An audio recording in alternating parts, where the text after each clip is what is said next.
자, 여러분들 안녕하십니까? 반갑습니다. 오늘 하루도 수고 많으셨습니다. 힘찬 한 주의 시작인데요. 오늘이 춘분입니다. 이번 한 주 LB의 힘찬 비상을 기원하면서요. 2022년 3월 21일 장마감 방송을 하도록 하겠습니다. LB는 전일 대비 0.3% 하락한 32,900원에서 마감을 했습니다. 전반적으로 오늘 LB 관련주가 보합권에서 머물렀습니다.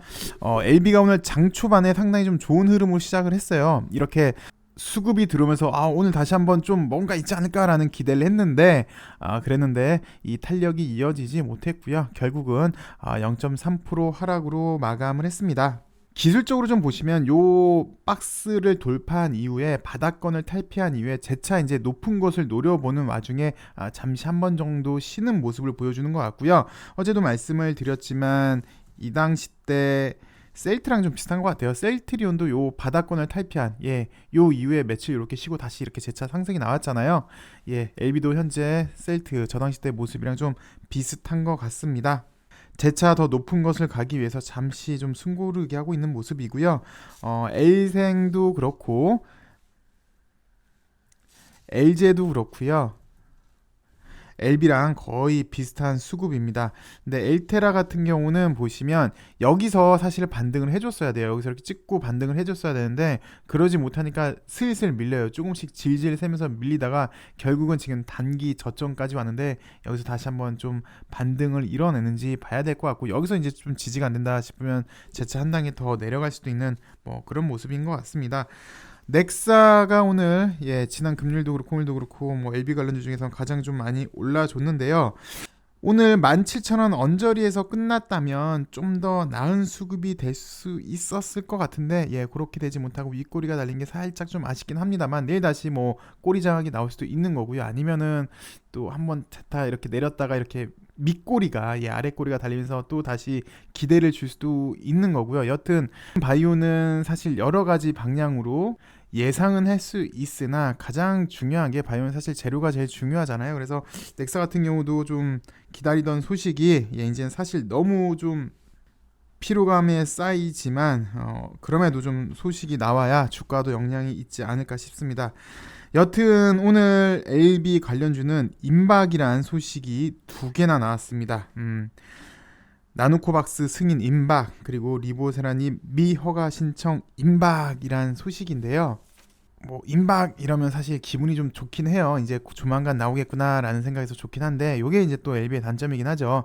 임박만 있고 성과가 없다는, 가시적인 성과가 없다는 게 현재 LB 그리고 LB 관련주의 단점인데, 여튼 뭐 리보도 그렇고 나노코박스도 그렇고 사실 세상에 출시만 된다면 LB의 기업 가치는 정말 큰 폭으로 상승이 될 걸로 현재로서는 예상이 되지만 더 이상 진도가 나가지 않고 여기서 좀 지체가 되고 있네요. 그래서 주가도 그렇게 화답을 못 해주고 있는 것 같고요. 이 단계를 좀 넘어서야 좀 더 시원하고 좀 더 탄력적으로 시장에서 좀 주목을 할 걸로 그렇게 예상이 됩니다. 간단하게 시장을 좀 보시죠. 나름 시장 자체는 나쁘지가 않습니다. 단기간 뭐 좀 과대 상승한 면도 없지 않아 있고요. 일단 지금 상황은 FOMC 이후에 방향성을 노리는 그런 구간인데 잘 아시다시피 현재 우크라이나 사태가 장기화가 되고 있죠. 그래서 에너지, 곡물 시장의 수급 불안정이 야기가 되고 있고요. 이에 따라서 인플레 장기화도 우려가 됩니다. 그래서 금융시장이 좀 불안정한 현재 모습입니다. 그리고 오늘 메지온이 하한가로 시작을 해서 하한가로 마감을 했어요. 보시다시피 이렇게 점화를 갔는데 아무래도 하한가이다 보니까 바이오 투심 악화도 있었고요. 메지온도 NDA 현재 진행 중에 있죠. 여기서 뭔가 하나 좀 삐긋하니까 주가가 이렇게 와르르 요동을 친 모습인데, 우리 LB도 타산 지속으로 좀 더 꼼꼼한, 좀 더 세밀한 그런 전략이 있었음 합니다. 일단 오늘 임박 소식 두 개 중에 나노코박스 승인 임박 소식을 한번 살펴보도록 하죠. 뭐 제가 본 기억만 사실 이거 나노코박스 승인 임박은 한 10개 이상의 뉴스인 것 같지만 뭐 여튼 오늘도 이런 소식이 나왔습니다. 그냥 보기만 보죠. 유통등록증 발급 검토인데 나노젠이 개발한 나노코박스가 백신 유통등록 신청 심사 소식을 알렸다고 합니다. 다수의 베트남 언론은 부총리는 보건당국에 나노코박스의 유통증명서 신청 검토 결과에 대한 보고서를 고려하라고 지시했다라고 합니다. 정확히 이게 한국어로 보면은 이게 뭔지 저는 잘 모르겠지만 여튼 뭐 유통증명서 신청 검토 결과에 대한 보고서를 제출도 아니고 고려, 뭐 그랬다고 하는데요. 뭐 어느 정도 임박이 됐으니까 이런 소식이 나왔겠죠. 그나마 좀 다행인 거는 코비박, 코비박도 4월 달에 예정이고, 글쎄요, 나노코박스는 올해 3월부터 널리 사용될 예정이었잖아요. 근데 오늘 날짜가 사실 3월 21일입니다. 뭐 당장 오늘 승인이 난다고 해도, 내일부터 출시가 된다고 해도 3월부터 널리 사용되기는 힘들 것 같은데, 그나마 좀 위안을 갖는 거는 코비박 백신도 4월 예정이고, 또 나노코박스도 뭐 이제 시간이 다 갔으니까 이미 긴급 승인은 사실 아닌 것 같아요. 정식 사용 절차인 것 같아요. 그리고 주가행 소식을 살펴보시면요, 그 사실 나노코박스도 LB 관점으로 보면 나노코박스 승인이 결국 WHO 통해서 이루어져야 하는 거잖아요. 그러니까 글로벌 판권이기 때문에 여기 베트남 그리고 인도차이나 몇 개 국가, 우리가 아는 저기 동남아시아 일부 국가를 제외하고 판권이 이제 LB한테 있는 거라 사실 WHO가 더 중요한데, 여기 보시면 WHO가 긴급 사용 리스트에 올리기 위해 리뷰에 들어갔다라는 소식이 전해졌어요. 그래서 요것도 좀 좋게 작용하지 않았나 싶습니다. 그리고 리보세라님 미국 허가 신청 임박이라는 소식을 한번 살펴보도록 하겠습니다. 캄렐리주막과 병용을 하고 있는 간암 1차 치료제 글로벌 3상이 추적 관찰 데이터를 분석 중에 있다고 합니다. 선양 남성암은 우리가 살펴봤지만 이상이 완료가 됐고요. FDA 신속 허가 준비를 하고 있다는 건데 한번 살펴보도록 하겠습니다. 리보세라닙, 중국명 아파티닙의 미국 상업화입니다. 미국 상업화 도전이 임박했다. 사실 미국 시장을 뚫어야 돼요. 가장 큰 시장이 미국이기 때문에 미국, 유럽을 뚫어야 되는데 가장 큰 난간, 가장 큰 문인 미국 상업화 도전입니다. 간암 1차는 글로벌 3상 환자 투약을 완료를 했고요. 그리고 선양 남성암 글로벌 2상을 완료를 했고 신속 프로그램 신청을 준비 중에 있습니다.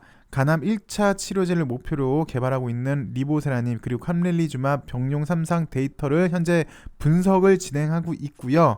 올 상반기 안으로 최종 임상을 마치고 임상 결과를 발표할 것으로 예상됩니다. 올해 안에, 그러니까 올 상반기 안에 6월 이내에 탑라인이 발표될 걸로 예상이 돼요. 사실 이거는 원래 작년 연말에 있을 거라고 생각을 했는데 일단 6개월이 연기가 된 건데, 일단 요 간암 1차는 LB의 회사 입장에서도 상당히 좀 큰 위치를 차지하고 있지 않나 싶습니다. 일단 위암 말기도 있긴 하지만 위암 말기보다는 우선 시장 규모가 상당히 더 커요. 1차잖아요. 그리고 간암이기도 하고 1차이기 때문에 시장 규모 면에서도 훨씬 더 크고요. 그리고 이제 병용으로서 리보의 역할을 가늠할 수 있기 때문에 요 간암 1차가 상당히 좀 거는 기대가 큽니다. 왜냐하면 뭐 우리도 많이 기대를 하고 있죠. 리보세라닙이 약방의 감초가 될 것을. 그러려면 일단 첫 번째 병용으로 효과가 좋아야 되는데 최근 트렌드는 병용을 많이 하고 있잖아요. 그래서 병용으로서 얼마나 리보세라님이 여타 약과 특히 면역 항암제와 잘 궁합이 맞는지, 그래서 어떻게 효능을 더 높이는지가 관건인데, 그래서 간암 1차가 좀 중요하고, 잘 아시겠지만 약가가 저렴을 해요. 그래서 병용에 좀 더 이점이 있고요. 물론 효능이 더 좋아야 되는 거, 뭐 약 싸다고 해서 무조건 먹는 건 아니잖아요. 효능이 더 좋아야 되는 게 맞고요. 그 다음에 플러스 하다 보니까 약가도 싸고, 게다가 또 복용의 편의성이 있습니다. 경구용이다 보니까 이런 장점이 있는데, 그래서 요거는 일단 큰 이벤트로, 회사 내부에서도 큰 이벤트로 사실 보고는 있어요. 예전부터 상당히 많이 공을 또 들인 거고요. 간암 1차로는. 그리고 두 번째는 이제 리보세라닙, 아파티닙의 약동학 평가도 마무리된다고 합니다. 뭐 잘 아시겠지만 리보세라닙, 아파티닙은 같은 성분이지만 이제 중국에서는 아파티닙으로 되어 있고 글로벌에서는 이제 리보세라닙인데, 리보세라닙과 아파티닙을 비교하는 미국 임상 1상을 내달 완료할 거예요. 그렇게 하는 이유는 제조처가 다른 중국명은 아파티닙이니까 리보세라닙과 아파티닙이 동일한 약물인지 확인하기 위한 목적으로. 왜 하냐 했더니 미국 허가 신청을 대비해서 진행하는 시험인데, 요게 이제 완료가 되죠. 1상이 그 간암 3상은 항서제약의 아파티닙으로 시험약으로 사용했기 때문에 그렇다라는 소식. 그리고 이제 뭐 잘 아시는 겁니다. 선양 남성암 같은 경우는 이미 희귀약품으로 지정을 받았고, 그래서 임상 3상 없이 신속 프로그램에 적용을 받아서 이제 품목 허가를 신청을 할 수가 있고요. 그래서 신속 허가 신청을 준비 중에 있고, 그리고 이번에 엘레바 인사건이 있었는데 신임 대표 그리고 COO를 임명을 했습니다. 근데 이분들은 다 FDA 출신 전문가이기 때문에 리보세라님의 품목 허가 준비를 이끌 예정이고, 플러스 그만큼 리보세라님의 미국 허가 신청이요. 미국 허가 신청 시기가 임박했다라고 보고 있습니다. 그래서 회사에서는 리보세라님의 가남 1차 함상은 환자 투약을 완료를 했다고 합니다. 그리고 현재는 추적 관찰 및 데이터 수집 단계이다. 그래서 가남이 이제 거의 마무리 단계에 있다. 올 상반기 내에 탑라인을 발표를 할 거로 보여지고요. 예, 여기 보시면 플러스 선양 남성함은 이제 임상을 이상을 마쳤고 신속 프로그램 신청 절차를 준비 중에 있다라고 얘기를 했습니다. 그리고 또 주가행 자료를 보시면 리보세라님 가남 1차 데이터 분석 중에 있고 6월에 임상 종료를 한다. 그래서 올해 LB에서 리보세라님으로만 NDA 확정된 것만 3건이라고 합니다. 선양 남성함 가남 그리고 위암 말기까지가 되겠죠. 플러스 오늘 나온 나누코박스 승인 임박까지 한다면 여기 LG가 메이드 인 코리아를 달 수 있지 않을까. 플러스 LG를 인수한 목적은 사실 생산 시설을 확보하기 위해서 LG를 인수를 했기 때문에, 그래서 LG를 글로벌 항암 생산 기지로 이렇게 얘기를 했습니다. 이것도 뭐 리보세라님만 나온다면야 뭐가 또 걱정이겠습니까? 요 하나만 잘 풀어 나간다면 우리가 기다리는 그런 꿈이 이루어질 수 있을 것 같은데, 여튼 오늘 다시 한번 뭐 아쉬운 거는 임박이란 사실이지만 이제는 조금만 더 노력을 한다면 임박을 넘어서 신청을 넘어서 승인이 나오지 않을까, 그렇게 조심스럽게 생각이 되네요. 어서 그날이 좀 왔으면 합니다. 시청해주셔서 감사하고요. 내일은 좀 더 좋은 소식으로 여러분들 또 즐겁게 찾아뵙겠습니다. 감사합니다.